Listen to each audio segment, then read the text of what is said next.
JustAskMarmalade here. Thanks for checking into my channel. Today's an exciting day.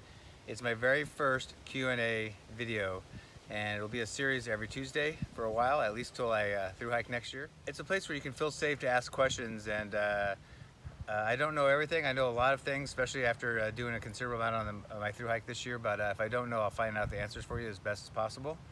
And so please leave as many questions as you have below.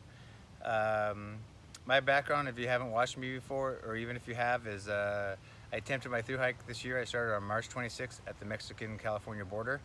I was able to complete the first 702 miles, which is to Kennedy Meadows, which is considered the desert section. Because of the huge amount of snow, because of El Nino, I went home to San Diego. That's where I am now. I waited out about 6 weeks, and then I flipped, which most of the northbounders did, and I flew up to Seattle and had some amazing trail angels. Dave and Christy gave me a ride hundreds of miles into up to Hart's Pass, and we hiked the 30 miles up to the northern terminus, so the border on the Canadian-Washington side, and then I started heading south. Unfortunately, I had an accident on the trail in the Glacier Peak Wilderness and had a part of the trail kind of basically avalanche underneath my feet. As I went over the edge, I hurt my ankle.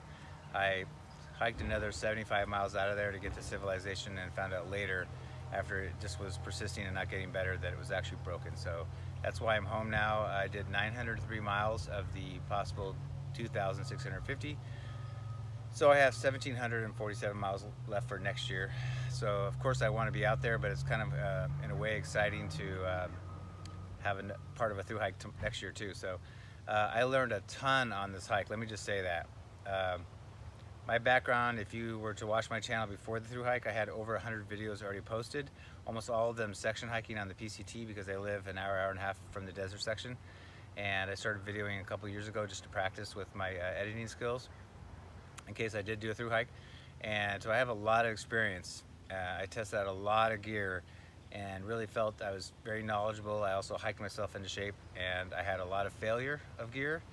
I learned a lot about myself. It's just amazing. And so in a way, it's exciting for next year, because I am going to make a decent amount of changes. So you'll see some gear videos coming up that are what worked, what didn't work, and what I'll be changing. And I'm going to be slowly changing my gear out, and hopefully being faster, better, and lighter next year. So anyway, with that, let's go through some of the questions we have today.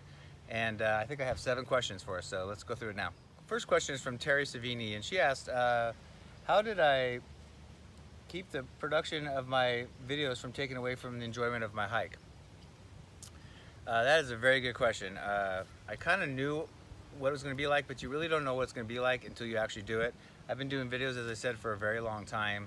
I use my iPhone. I have a new iPhone 10. I use iMovie. I try to keep it light and simple with not a lot of stuff. And I'm pretty good with iMovie, pretty fast, but it's time consuming. And when you take video and pictures all day, every day, like I do, and you do it, an 18 to 25 mile day, you're exhausted. And you get into camp and you set up your camp in your tent, and then you eat, and you kind of shoot the bull with the other guys you're hiking with, and then you get into your tent, and you're really, really tired. And where my counterparts were all just passing out right away, I was staying up for hours sometimes and editing. So how did I keep it from taking away from my hike? I actually love the creativity of it. I just love making them. It's hard, and like on the trail, there's no service anywhere, so it's really hard to upload videos. But the actual act of filming it, I love the creativity, trying to find cool angles, and creating a feel, and trying to show you guys the different parts of the trail if it changes throughout the day. I like to show that and how we're feeling, whether we're feeling great or not. So I like the creativity, so that's how I got through it, the creativity of it. I like doing them. I did get behind quite a bit, but then when I take a zero, I just kind of catch up if I could. Sorry, it's pretty buggy here. And so that's about it. I happen to really love it. Some people do it, and it's probably almost like a job for them. I didn't feel that way. It is a lot. It's basically, I've said in some of my videos, it took up a lot of my 0 days, so my rest days were taken up editing, but that's okay. I mean, it's either that, or I could be just kind of shooting the bull with all the other hikers. So I still got to do that, but I just found time, and I try to do it at night too, so it didn't take away from my 0 time in the day. So that'd be my answer for that. Question number 2 is from Dwayne Pegg, He asked, it's a very good question. What is the biggest mistake I feel most hikers make when they start out the trail? Is it too many miles right off the bat, or pack weight, things like that? I think it's a little bit of everything, but I think a few things. I don't think people train enough, and they don't really know what they're getting into. They don't know how big the mountains, especially in the desert, are. I finished in Washington, and if you watch those videos, there's huge mountains. We maybe got to 7,000 feet one time, and hardly over 6,000 feet. In the desert, you're 7, 8, 9,000, and you know, above Idlewild it's over 10,000. So you're actually higher up in bigger mountains in the desert, and you don't get that feel from probably people's videos, but it's true. So early on, you have really huge, big mountains up by Big Bear and Wrightwood. So Mount Baden-Powell, all that. So you need to be prepared early. So do yourself a favor and hike. Just hike. And there's fear mongering about pack weight and UL this and UL. Some people are super ultra light. You don't have to be that way, but weight does matter in the long run. I told you I made over 100 videos and have a ton of experience with gear, and I still, once I got going in my through hike, I realized my pack was too heavy. So I'm going to be lightening fractions of ounces off of everything I have that will equal pounds when I'm done. So, and that is stuff that I'll show you and that I go over as I purchase new things and show you what I had before. So really it's getting in shape. And also, by the way, I was doing 20-mile days. I had never done them over and over and over again. So when I started my through hike, I stayed for a week and a half at 15 miles a day, even though it would be like 2 or 3 o'clock and I still had 5 hours of hiking light. I stopped, and there was young kids going 20, 25 miles, and then they all got blisters and they got shin splints and their knees hurting. So unless you are used to doing that normal wear and tear in your body, do yourself a favor, pace yourself, get in good shape, get your gear light. The first night at Howser Creek, after 15 miles, I set up, there was somebody there setting up their tent for the very first time with the instructions, like didn't even know how to set up their tent. So that's really poor planning. And if you haven't tried your shoes or your tent or things like that, you've got to try it out. How do you know it's going to work for you? So that's probably the best way to answer that. The third question is from Hangtown Biker Hiker. He asked me when I expect to leave Kennedy Meadows South and start heading north. So this is where I left off on the PCT. I did 903 miles. I hiked the first 702 miles from the Mexico border to Kennedy Meadows South, which is the start of the Sierra and the end of the desert. And then when I flipped, I went up to the Canadian border and hiked down 201 miles.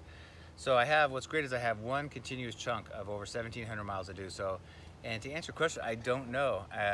I have a couple of people that have asked to maybe do that same chunk that haven't done it either. So I may be hiking with some other people next year, or I may just go alone and then meet people. But I don't know the answer to that. I don't know if I should just start in the Sierras like when everybody else is starting, or do I go up to Washington, hike down, and end in the Sierra? I don't know the answer to that yet. I'm going to play it by ear. I also want to look at the weather this winter and see, are we going to have another big snow year? Is it going to be a light year? If it's a light snow year, I could start the Sierras and go up and do it that way. So that's my plan right now. I'm just going to be fluid with it and just see how it goes. Okay, the next one is from Jeff Roberts. I'm actually going to read this one because it's actually a lot. He asks, did I ever have any problems with mice getting in my food bag? Did I keep it in my tent, hang it? Especially hanging is really hard in the desert because there's not many trees. Did I use an earth sack or a cheaper, lighter bag? Here's what an earth sack looks like. Did I have any holes chewed through my tent to get at my food? This is a great question. So if you saw my last video, when I did, before I got off trail, I did 12 miles a half day when I realized that my ankle was not getting better. It figures the very last day on trail, my 70th or 71st day. It was super windy. I was on top of a pass, super stormy, rained all night. Everything I had was soaked. I was soaked, I was freezing. And it's kind of gross, but like I was in the tent at night and it was pitch dark, and I felt something kind of swish over my face and it woke me up. And it felt like wind, you know, and then so I moved around. I actually put my beanie on because I was cold, and I'm laying there and I'm not quite sleeping. Something ran across my head again. I didn't know it was running across. It just was something really light. And then it dawned on me, holy crap, it's a mouse. I found out later that everybody said that from Stevens Pass on for the going southbound, the second half of the state is just notorious for mice. And so So it's that one of those things where you dread if there's a mouse in your tent, everything's zipped up. I know it chewed a hole in it, and sure enough, right by the main one of the two doors, chewed a hole right through the tent. And it was, I think I caught it in time. It was just chewing. It chewed through. I have a little lightweight bag that I put my day, like for each day I put all my snacks, and I put that in that bag, and so I have them outside of my pack in the stretchy portion of my pack, so I have an easy way of getting at it every day. And so that little light bag, it chewed through that and was starting to get at the food, like one of the bars, and I caught it in time. So that was it, but it chewed a hole through my $500, I have a Big Agnes Tiger Wall UL2, so yeah, it chewed a hole through that, and I caught it in time, and I eventually found the mouse and chased it out, and I blocked the hole, but you know, thank goodness he didn't come back and chew another hole. I used tenacious tape, so I have that blocked off. I may be doing a different tent too for the rest of my through hike. I'm not sure yet, so I may or may not use that tent, so we'll see. But so the Ursack is an awesome option, except for it's heavy, and that was one of his questions. Is it's kind of heavy, so more than just a normal food bag. I didn't have the mice chewing through my food bag or anything like that, just that little daily, little thin, little sil nylon bag. So the Ursack, some people do it, and it's made of materials that you cannot chew through. But whether you want to, for the whole desert, like I didn't have one single mouse issue the whole desert. Not that it can't happen, but I didn't, so it wasn't a problem. And yes, I kept the food in the tent. Most people did. Obviously when you're in the Sierras and you have a bear canister, you want to keep that far away from camp. But no, most people, and we were in some foresty areas where there was possible bear. There's one place where we actually put our food on top of a outhouse, just to get up out of the way of a bear. But you could hang your food. Some people are hanging it, but overall, we just kept it in our tents. So, and it seemed to suffice in the desert, at least. Just Washington, there's a lot of mice. So, question 5 is from Gail Walker. Gail asked me what kind of training did I do to get ready for this. So, it's funny. You know, you can go to the gym and you can do a lot of things, but there is no replacement for just hiking. Even if it's day hiking, just hiking and hiking. And you know, you start with it. If you, like for me, I was pretty bad at backpacking and hiking. I'm a bigger guy and I was slow. I was also heavier before. And I was slow, especially uphill. And I just started on day hikes, and what I did was I joined Meetup, which is a really great group, and I joined hiking groups before I ever got into backpacking. And I just slowly stepped up my distance and my elevation climb, because for me, elevation was really hard. I would just die on the big hills. And I did it incrementally, like 3 or 4 years ago. And then when I started to get in okay shape, then I put a heavy pack on me, and it was almost like starting from ground zero again. And it's just a process. And I'm telling you, once you get your hiker legs and you get in pretty good shape, it's actually more mental than anything, really. It's a small plane. But anyway, so once you start getting stronger, it's amazing how the same hills. I mean, I'm in better shape when I go over the same hill a second time, but it's that I know I can do it, and that's part of it. I think a lot of us get psyched out when we first start, and it's about being tenacious.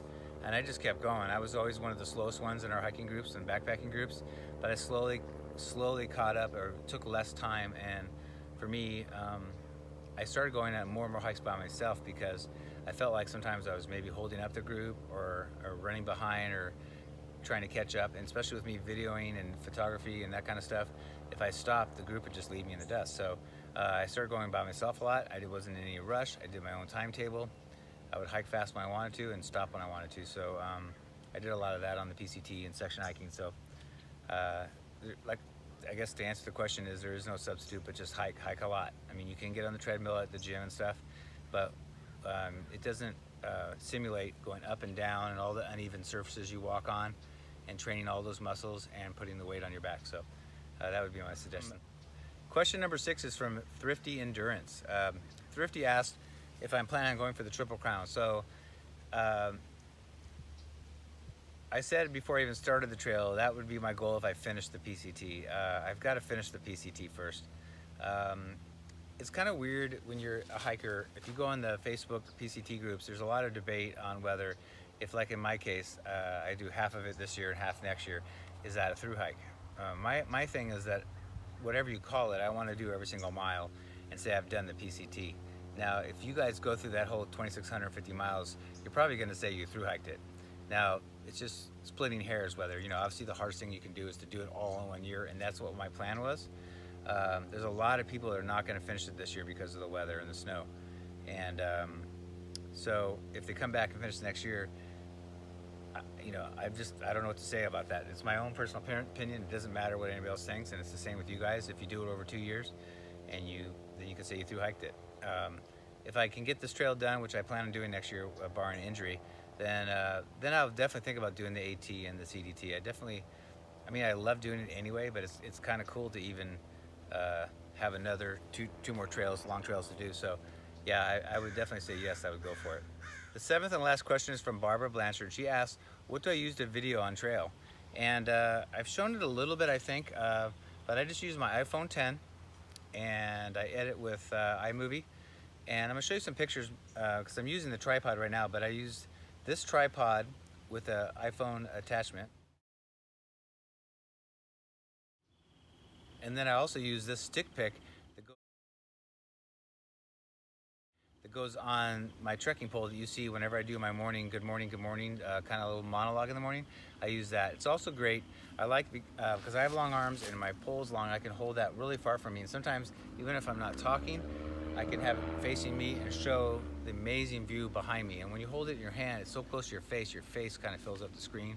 So I like having it back where you don't have to see my mug and you can actually see the scenery. So and see kind of what I've been looking at. And so those are the two things I use. I plan on using them to continue my through hike. I may switch it up a little bit or change some of the things. I don't know. I like that it was very easy and light and small and compact and very simple. Some people bring big full-size, you know, DSLR cameras and things, and you get a way better shot and video a little bit clearer, but is it that much of a difference to have to deal with it?